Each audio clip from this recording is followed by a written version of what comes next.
Assalamualaikum warahmatullahi wabarakatuh. Perkenalkan, nama saya Rini Fitriani dengan nomor induk mahasiswa 0447465001, Prodi Teknologi Pangan, Fakultas Sains dan Teknologi. Di sini saya akan memaparkan beberapa gagasan tentang COVID-19. Apa itu COVID? COVID asal-usulnya adalah produk manipulasi laboratorium.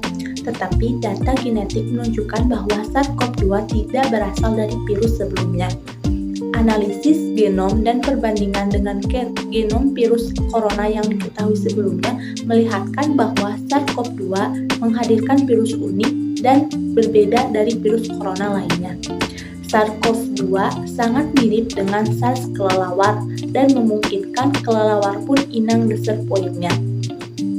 Perkiraan awal muncul virus ini ialah pada akhir November 2019 dan awal Desember 2019, dengan kasus awal pertama yang ditemukan di Wuhan, Provinsi Hubei, Cina, yang terkait dengan pasar grosir makanan laut Huanan. Sejak saat itu, virus ini menyebar ke seluruh dunia dan pada Mei 2020 telah menginfeksi 4.806.299 orang dan menyebabkan kematian 318.599 orang. Penyebaran global SARS-CoV-2 dan ribuan kematian membuat Organisasi Kesehatan Dunia atau WHO mendeklarasikan pandemi pada 12 Maret 2020. Pasien yang terkena infeksi ini dapat menunjukkan gejala mulai dari gejala ringan hingga berat. Sehingga sebagian besar populasi menjadi pembawa gejala. Gejala yang paling umum ialah demam, batuk, dan sesak napas. Pada pasien yang mengidap pneumonia, ronsen dadanya biasanya menunjukkan beberapa bintik dan opasitas ground glass. Target utama infeksi ini adalah paru-paru yang dapat menyebabkan kardiovaskular, gastrointestinal, ginjal, hati, dan sistem saraf pusat, dan mata yang harus dipantau secara ketat. Pasien yang memiliki gangguan pernapasan akut akan memperburuk dengan cepat dan meninggal yang disebabkan oleh kegagalan organ multiple yang disebut badai sitokin. Berikut ini merupakan gambaran perjuangan melawan COVID-19 dengan garda terdepan.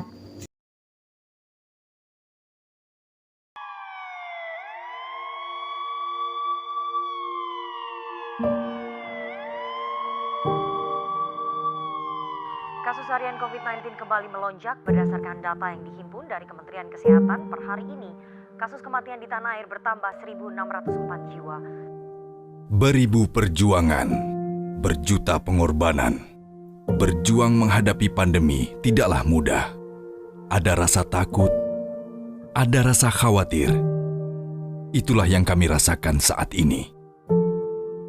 Pandemi COVID-19 membatasi seluruh ruang gerak kehidupan. Rasa penat, panik, dan perasaan cemas menghantui seluruh lapisan kehidupan. Bagaimana dengan kami? Mengabdi untuk negeri, menjadi garda terdepan menghadapi COVID-19. Sebuah tanggung jawab besar untuk Ibu Pertiwi.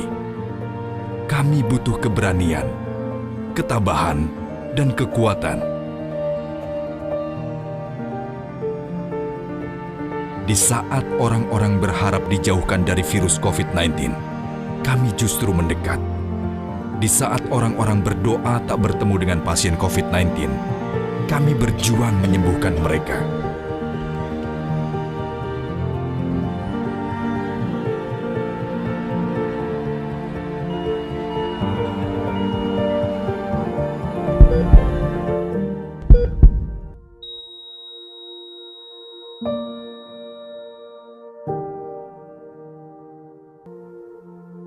Lalu kami mengingat para pejuang kemerdekaan yang telah mengorbankan nyawa dan harta untuk merebut kemerdekaan Indonesia. Segala perjuangan, segala sikap daripada rakyat Indonesia untuk mempertahankan keselamatan daripada tanah air dan bangsa itu. Bukan hanya kami, tapi kita semua dapat menjadi pahlawan kemerdekaan bagi diri kita sendiri dan orang-orang di sekitar kita. Karena kunci keberhasilan melewati pandemi adalah kolaborasi dengan semangat persatuan. Dukungan masyarakat untuk menjaga ketersediaan obat dan oksigen, pembangunan tempat isoman terpadu, pelaksanaan vaksinasi massal, bantuan bagi mereka yang membutuhkan. Bersama, kita raih kemerdekaan di tengah pandemi COVID-19 ini dengan mematuhi protokol kesehatan untuk menciptakan Indonesia maju. Selang beberapa bulan setelah di Cina ditemukan, pemerintah Indonesia melalui Presiden Joko Widodo secara resmi mengumumkan adanya pasien pertama yang terinfeksi virus corona pada 2 Maret 2020. Dengan adanya kasus pertama ini mengartikan bahwa virus ini telah resmi masuk di wilayah Indonesia. Sejak saat itu, kasus pertama pasien COVID ini diketahui tinggal di Depok, Jawa Barat, merupakan seorang ibu berusia 64 tahun dan putrinya yang berusia 31 tahun. Salah satu dari kedua orang ini memiliki riwayat kontak dengan orang Jepang yang ternyata positif terinfeksi COVID-19. Sejak saat itu, perkembangan kasus COVID di tanah air diumumkan setiap hari dan termasuk kematian yang terjadi. Kasus kematian pertama akibat infeksi virus ini secara resmi dilaporkan pada Maret 2020 yang merupakan warga negara asing atau WNA berusia 53 tahun. Wanita ini memiliki gejala atau riwayat penyerta atau komorbid. Jadi dapat dipastikan bahwa penyakit COVID-19 bukan penyebab utama meninggalnya.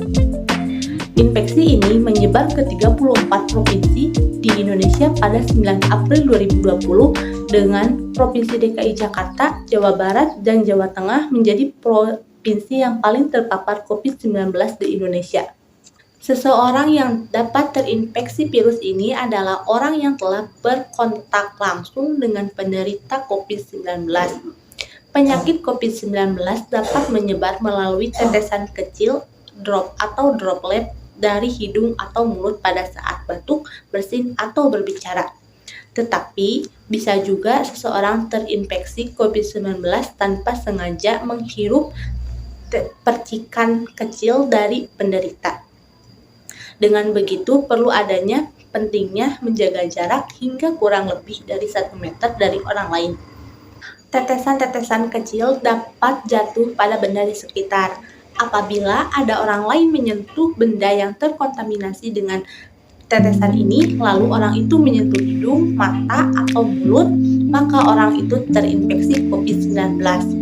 Oleh sebab itu, mengapa sangat penting untuk mencuci tangan secara teratur dengan sabun dan air mengalir atau membersihkannya dengan alkohol. Oleh sebab itu, kita harus menjaga atau mencegahnya dengan melakukan yang pertama, menjaga jarak minimal 1 meter dari orang lain meskipun orang lain itu tidak sakit. Kedua, memakai masker di ruang publik terutama di dalam ruangan. Ketiga, pilihlah ruangan terbuka dan berventilasi baik. Buka jendela jika berada dalam ruangan. Keempat, cuci tangan menggunakan sabun dan air mengalir atau membersihkan tangan dengan alkohol. 5. Mengikuti vaksinasi. Keenam, saat batuk dan bersin, mulut dan hidung harus ditutup dengan lengan atau dengan tisu. Ketujuh, jangan keluar apabila merasa badan kurang enak. Demikian gagasan yang dapat saya sampaikan, semoga bermanfaat bagi kita semua. Mohon maaf apabila ada kesalahan atau kekurangan dalam menyampaikannya. Terima kasih. Wassalamualaikum warahmatullahi wabarakatuh.